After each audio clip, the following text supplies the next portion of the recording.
Olá, eu sou Soraya Davi e este é o programa Medicina e Saúde que chega até você através das nossas plataformas da internet e também através do Spotify, Deezer, YouTube Music. A conversa hoje é com o coloproctologista e cirurgião do aparelho digestivo, Dr. Univaldo Sagai, um dos precursores de inovação nesta área, em especial da cirurgia robótica, que é o foco da nossa conversa. Tudo bem, doutor? Seja bem-vindo. Tudo bem, Soraya? Tudo bem. Então, tá jóia. Doutor Sagai, se a gente falar literalmente que a cirurgia robótica é o procedimento feito por um robô, esse conceito é correto ou é simplista? E como que a gente pode definir a cirurgia robótica e como é que ela se diferencia da cirurgia através de técnicas tradicionais de cirurgia, por exemplo, minimamente invasivas? Eu queria que o senhor fizesse um apanhado geral e explicasse para a gente aí o conceito correto da cirurgia robótica, que é o mundo que o senhor está incursionando agora, né? É verdade, Soraya. E existe uma confusão assim que acha que liga o robô e ele vai fazer tudo, né?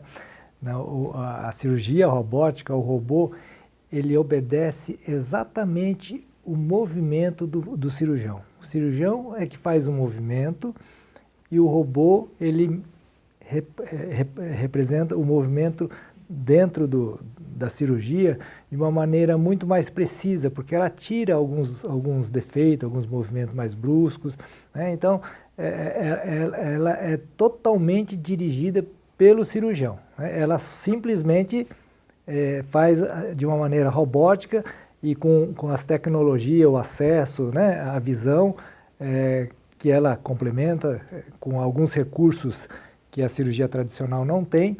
Então, o cirurgião, antes o cirurgião e o paciente, e o cirurgião tinham contato direto com o paciente. Certo. Hoje é o cirurgião, tem toda a tecnologia e o paciente depois. Então, é o cirurgião mais a tecnologia fazendo a cirurgia. Você entendeu bem? Então, agora, o robô sozinho não faz nada. Ele não tem autonomia de nada. Todos os movimentos, todas as atitudes do robô é feito pelo cirurgião. Então, o cirurgião, se ele fizer uma coisa errada, o robô vai fazer errada. Se o cirurgião for um cirurgião que vai fazer um procedimento não muito eficaz, a cirurgia robótica também não vai ser eficaz, porque ele vai fazer exatamente o que o cirurgião quer, né? Então, isso tem que ser muito bem claro. Então, não é porque a cirurgia robótica vai fazer achando que o resultado é o mesmo. Não. O resultado é dependente exclusivamente do cirurgião habilitado em robótica. E a experiência anterior do cirurgião em cirurgias minimamente invasivas é totalmente necessário para que ele possa fazer uma cirurgia robótica melhor do que a cirurgia minimamente invasiva, a laparoscopia, tradicionalmente conhecida como videolaparoscopia. E o que diferencia, doutor Sagai, essa cirurgia robótica desses procedimentos minimamente invasivos? É a tecnologia, né? Ela tem recursos de um computador, né? De uma inteligência artificial que pode adaptar que aquele movimento que o cirurgião, por exemplo, levou um susto e fez um movimento indevido, aquilo o robô ele retira, né? Por exemplo, o auxiliar também. E outro ponto é que o robô, o cirurgião, ele tem o controle total da cirurgia. Ele não depende do auxiliar de outros cirurgiões, porque todos os instrumentos robóticos dentro do paciente, o cirurgião é que coordena. Numa cirurgia normal, o cirurgião tem 2 mãos, o auxiliar 2 mãos e o segundo auxiliar mais 2 mãos. Geralmente são 3 médicos que operam? Depende da cirurgia, são 2, eventualmente 3 cirurgias. Cirurgias maiores são 3 cirurgiões, tá? Então, por exemplo, a câmera numa cirurgia laparoscópica não é o cirurgião que faz, é o auxiliar. A apresentação, né, os movimentos, precisa ter uma equipe muito bem coordenada. E o auxiliar tem que ser assim, um auxiliar de bom nível, excelente nível e saber o que o cirurgião faz. E isso nem sempre em cirurgias, em hospitais, na rotina da correria, o cirurgião ele consegue ter aquele auxiliar da sua preferência ou que já está treinado, né? Agora o robô não. O robô ele tem 4 braços e os 4 braços são totalmente controlados pelo cirurgião. Desde a visão das pinças auxiliares, pode ter até mais braços, né? 3, 4, até 5 braços. E a montagem da cirurgia, todos esses instrumentos, quem coordena. Então, o cirurgião faz exatamente o que ele programa, com movimentos e tecnologia e visão muito qualificada. Assim, de uma maneira geral, ela é melhor porque ela é 3D, enquanto que a laparoscopia é 2D. E a nossa visão é 3D. A gente tem visão de lateralidade, profundidade, e o robô ele dá exatamente essa visão. E a laparoscópica existe o 3D, mas a grande maioria é 2D. Então essa profundidade exige um treinamento, uma habilidade, uma percepção intuitiva maior. Enquanto que a robô não, ele já vê uma visão real, uma visão precisa. O senhor falou que o diferencial é tecnologia. E para o paciente, com relação ao tempo de recuperação, também influencia ou ele está no mesmo patamar de uma cirurgia minimamente invasiva? Então, é uma excelente pergunta, porque toda cirurgia bem feita, independente de qualquer tecnologia, a evolução é muito boa. Então, as cirurgias assim, laparoscópica, robótica, na grande maioria, ainda a robótica ela facilita, ela diminui o risco, o cansaço, a qualidade e tal, mas assim, do ponto de vista de estatístico, o tempo, enquanto mais tempo de robótica houver, ela vai lá na frente mostrar que existe uma diferença sim. Mas por enquanto, na grande maioria, ela é excelente e ainda não mostrou. Mas nas cirurgias complexas, nas grandes cirurgias, nas cirurgias de espaço menor, aquelas cirurgias mais delicadas, que necessitam assim, de uns procedimentos mais pontuais, ela já mostrou assim, uma vantagem enorme e isso já tem mostrado e hoje já não se admite assim, que existe uma igualdade, sim essa superioridade. Um grande exemplo é a cirurgia de próstata. A cirurgia de próstata hoje, todo mundo sabe que a robótica é melhor que a laparoscópica, que é melhor que a cirurgia cortada, aberta. Né? Exatamente pela tecnologia, pelo espaço, pela delicadeza e a próstata é um órgão assim pequeno dentro de uma caixa preta que é a pelve e tem os nervinhos, tem a uretra. Então, se lesar um nervo já tem problema de potência, de bexiga, né? Uma sutura pode dar uma estenose, um vazamento. Então, o robô ele tem essa precisão, essa delicadeza, essa visão. Então, o robô é melhor na laparoscopia. E na minha área, que é do aparelho digestivo, eu fiz, o pessoal fala, qual é a sua especialidade? Eu falo, cirurgião do aparelho digestivo e proctologista, porque eu fiz, antes da proctologia, a especialidade em cirurgia do aparelho digestivo. E antes da cirurgia do aparelho digestivo, eu fiz especialidade em cirurgia geral. A minha formação é muito longa, por isso que as pessoas falam, você é proctologista e cirurgião do aparelho? Sou os dois, né? Então, mas tem uma especialização geral também, né? Que engloba tudo. A cirurgia geral é o que mexe geral, né? É a base da subespecialização, né? E, logicamente, depois, como eu tenho uma ampla formação em cirurgia, eu me hiperespecializei em robótica, em oncologia, né? Cirurgias mais complexas, né? E como eu faço cirurgia muito complexa, o robô tem ajudado assim, muito nesse sentido. Por exemplo, na pelve, o reto ele está do lado da próstata. Então, a mesma vantagem de um reto médio e baixo no robô é a mesma vantagem que tem da próstata. Então, hoje eu prefiro, assim, a gente tem certeza que o robô vai mostrar que no reto ele tem vantagem sobre a laparoscopia, né? Outro exemplo é no esôfago, que está no meio do tórax, né? Então, as pinças são articuladas, elas fazem curvas, elas se movimentam, a ótica chega lá perto, é 3D, né? A profundidade. Então, no tórax, por exemplo, né? No esôfago, a robótica é muito vantajoso, né? Cirurgias muito delicadas, né?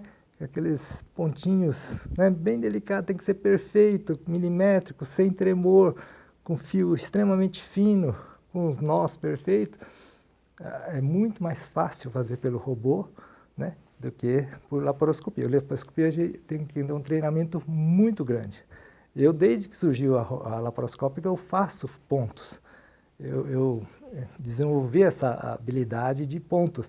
Então, eu não tenho dificuldade de dar ponto por laparoscopia. Mas quando eu uso o robô, eu vejo que é mais fácil ainda, né? Então, são coisas assim que deixam a gente empolgado e deixam a gente assim, mais confiante, né? E a gente sabe que um pontinho bem feito, né? Um detalhamento numa cirurgia tem um resultado diferente. E aí você diz, olha, será que recupera melhor?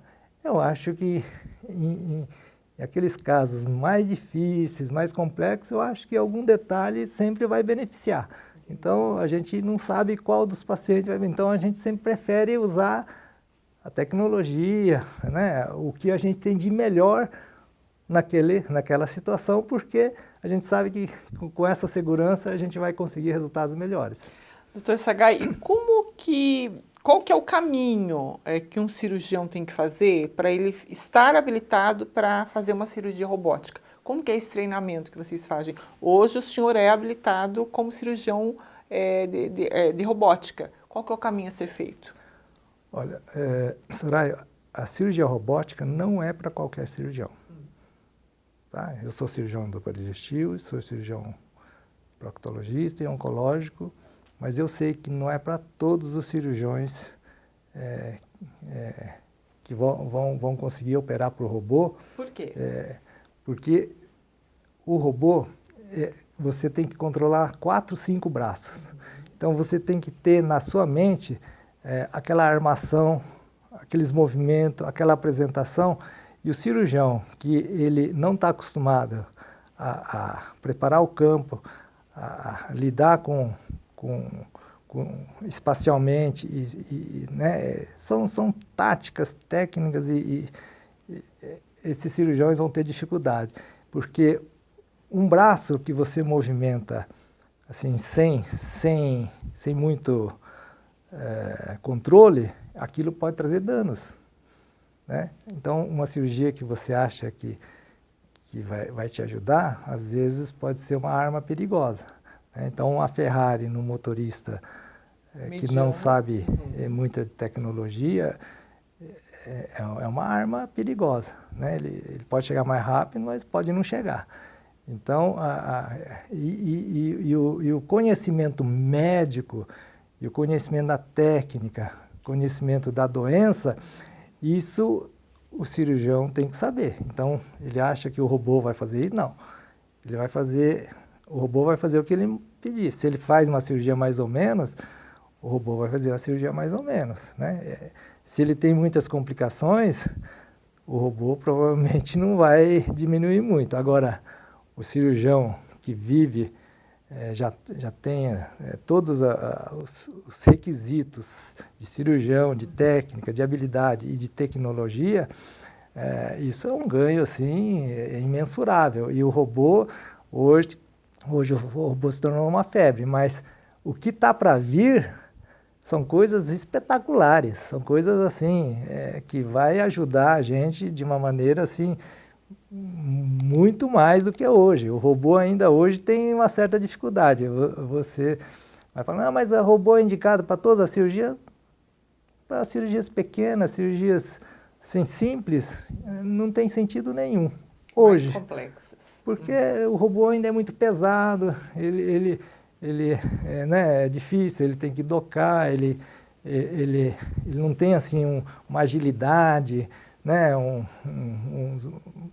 uma esperteza assim, de rapidez. Assim. E tem cirurgias que é muito simples, cirurgia de poucos tempos, sem complexidade, então esses casos não vejo sentido. Mas eu tenho certeza que vai surgir robô para as coisas simples. Vai surgir um mini robô, né? Um robozinho pequeno que vai resolver as coisas pequenas. Então vai ter subespecialidade de robôs, né? Vai ter robô para endoscopia, né? Robô para pescoço, para cardiologia, né? Robô para o tórax, então... e é hoje, uma inovação incrível, né? então essa tecnologia é o primeiro passo e o robô foi liberado agora. Até então só existia um tipo de robô por proteção de mercado e isso atrapalhou mundialmente a evolução do robô gigantescamente, sabe? É o melhor robô que existe hoje, ele domina o mercado mundial, mas ele usou de uma maneira jurídica que não deixou ninguém desenvolver o robô, né? Ele patenteou tudo que usava no robô, até vencer o tempo de patente. Agora já tem uma febre de robô, já tem robôs competitivos, mas vai surgir robôs específicos. Doutor Sagai, quando a gente fala em tecnologia de ponta hoje, qual é o robô que está no topo dessa categoria? É o americano, né? É o Da Vinci. Ele ainda continua né? imbatível. É o que nós temos aqui em Cascavel, no Hospital São Lucas, Da E Vinci eles X, lançam né? assim, periodicamente um upgrade, um modelo mais avançado.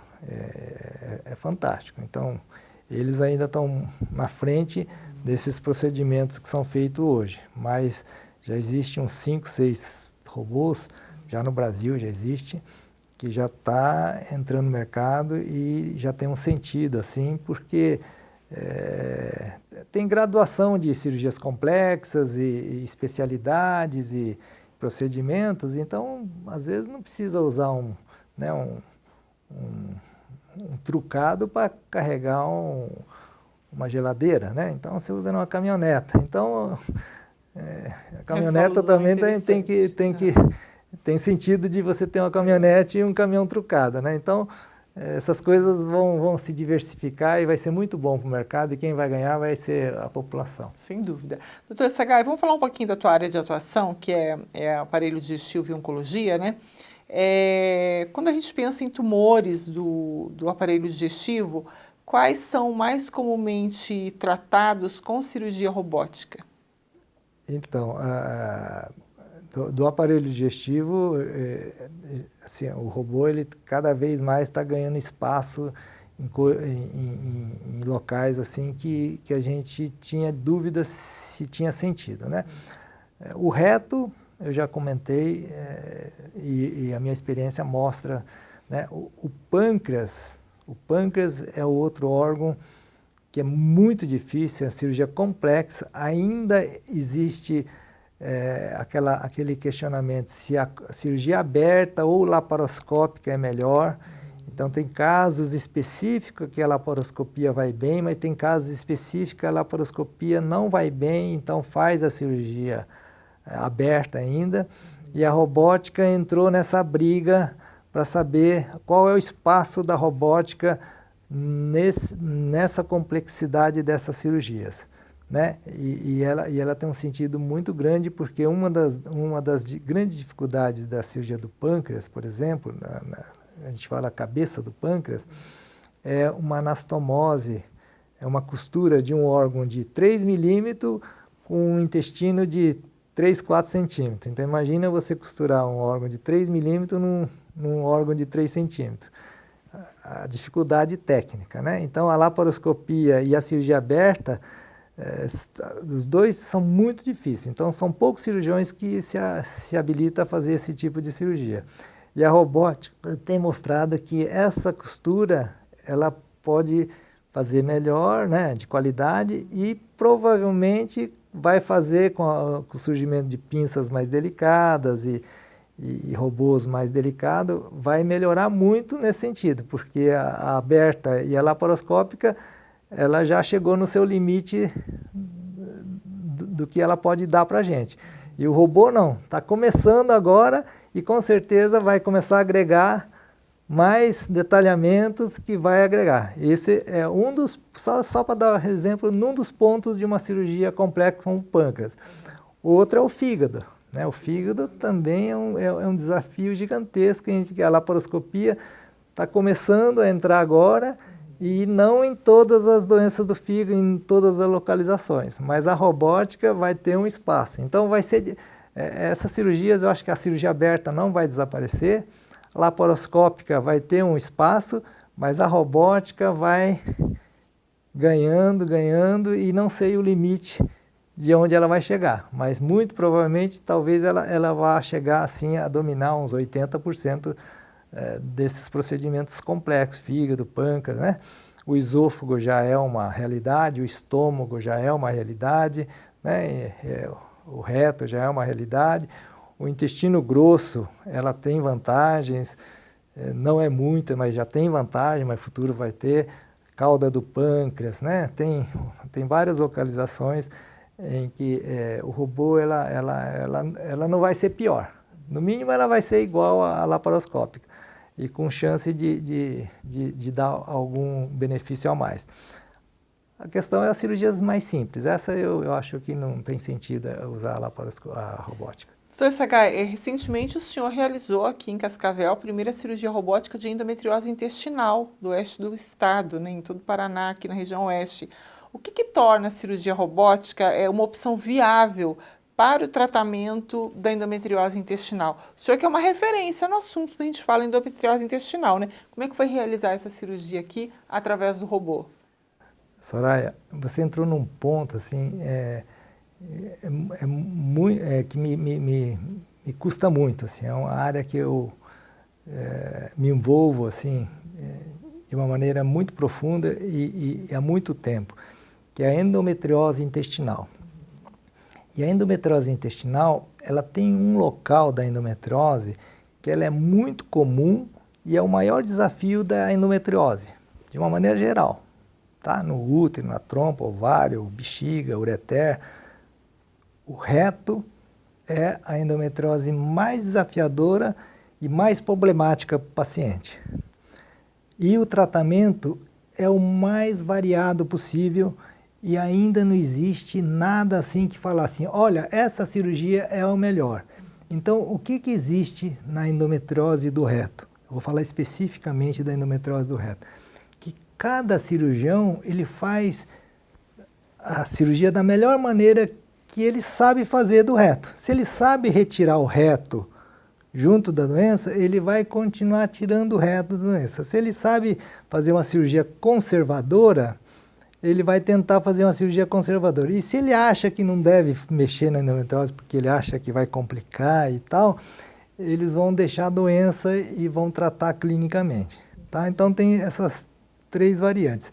Mas há algum tempo, quando se percebeu que essa endometriose do reto causava muito sintoma, muito sofrimento e muitas vezes era causa de infertilidade também, não só de dor na relação sexual, dor na menstruação, dificuldade para evacuar, ela também interfere na infertilidade. Então achava que tinha que retirar essa doença e passaram a retirar muito reto das mulheres jovens. Só que a endometriose não é um câncer e também a endometriose é uma doença temporária. Ela só dá em mulheres jovens. Nas idosas ela desaparece como fosse uma mágica. Imagina uma pessoa sem um reto na idade avançada. Porque na idade avançada, as mulheres que têm o reto, que tiveram muitos filhos, já costuma ter problema de dificuldade evacuatória, bexiga caída, útero caído, dificuldade para fazer xixi, para cocô. Isso é uma coisa natural do envelhecimento. Como a gente tem dificuldade para andar, para correr, o reto também tem dificuldade para trabalhar. Imagine você mutilar o reto numa senhora. Essas mulheres vão, com o passar do tempo, só piorar, né? Lá atrás teve um sentido de tirar o reto para tirar a dor e ter fertilidade. Mas com essa tecnologia nova, eu tenho certeza absoluta que é factível de preservar o reto, em qualquer tipo de endometriose do reto. Porque a tecnologia vem ajudar a tirar uma doença que não é câncer de uma maneira muito qualificada, perfeita e radical, sem radicalizar com o órgão. Entendeu? Então, que preserva o órgão. Preserva o órgão. Então, na minha opinião, assim, e isso eu já defendo com a laparoscopia, e a robótica vai potencializar essa preservação do reto.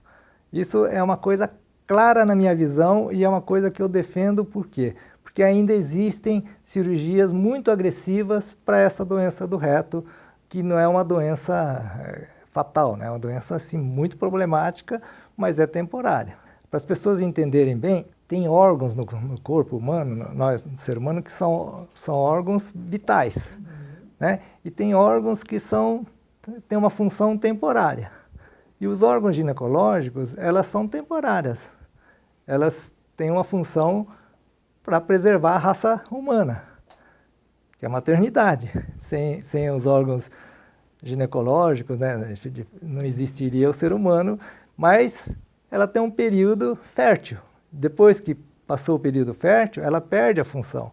Então, você tirar um útero, tirar uma trompa numa pessoa de idade, não vai fazer falta nenhum, porque era um órgão temporário, era um órgão vital para a vida. Mas, agora, o aparelho digestivo é um órgão vital não só para a vida, para a qualidade de vida. Né? Uma pessoa que evacua mal, ela come mal, ela se exercita mal, ela vive mal, emocionalmente mal. Então, se ela come mal, fatalmente vai afetar a sua saúde. Se ela, emocionalmente, ela se incomoda com aquilo, vai afetar a sua saúde. Se ela vai evacuar mal, vai afetar a sua saúde, vai afetar a sua qualidade de vida e muito provavelmente vai afetar a sua nutrição, que é a base de uma saúde forte e perene e mais longa.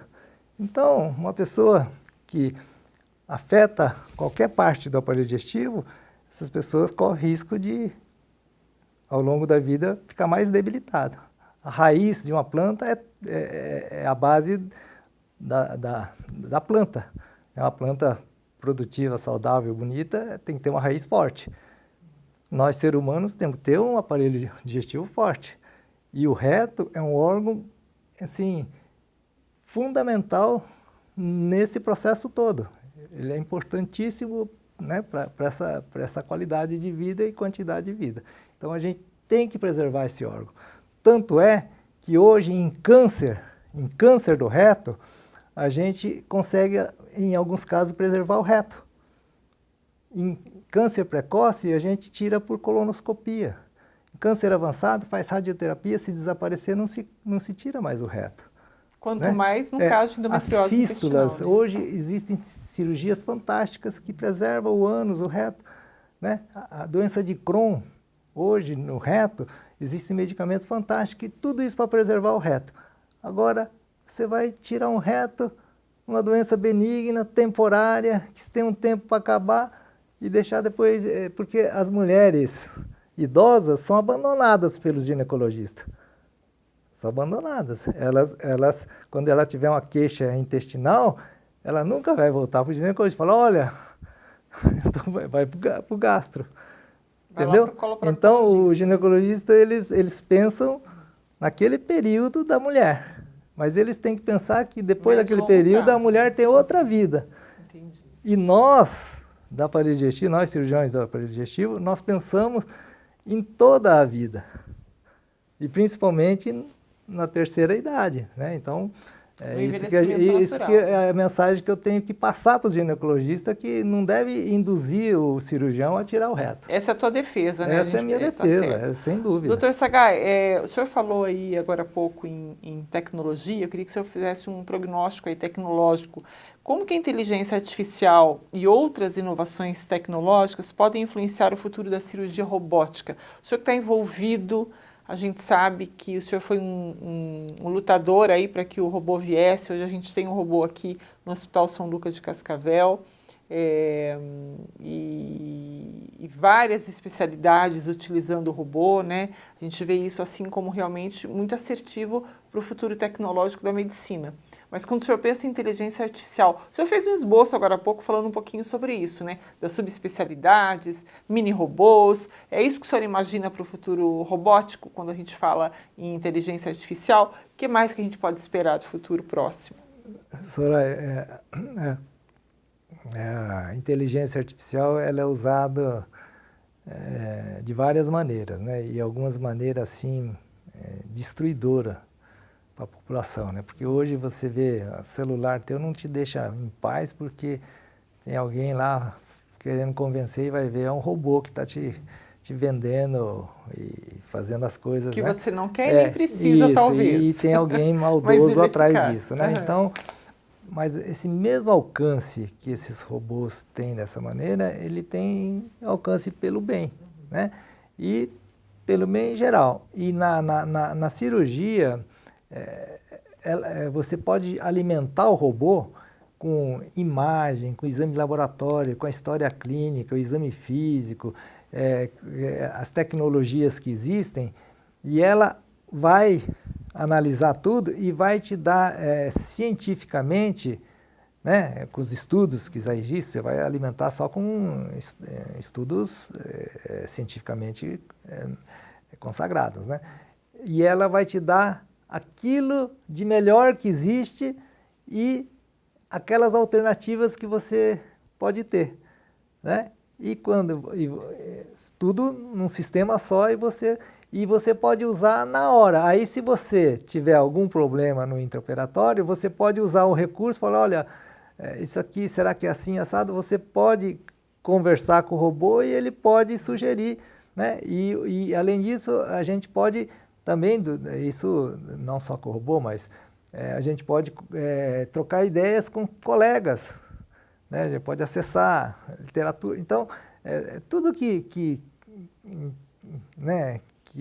a inteligência humana puder ajudar a gente, a inteligência artificial veio para isso, né? Usar tudo isso. Então, e o robô, ele consegue fazer isso, porque é um baita de um computador e ali você alimenta e ele vai, né, te trazer muitas soluções interessantes ou contribuir, mas de tudo isso a decisão é tua.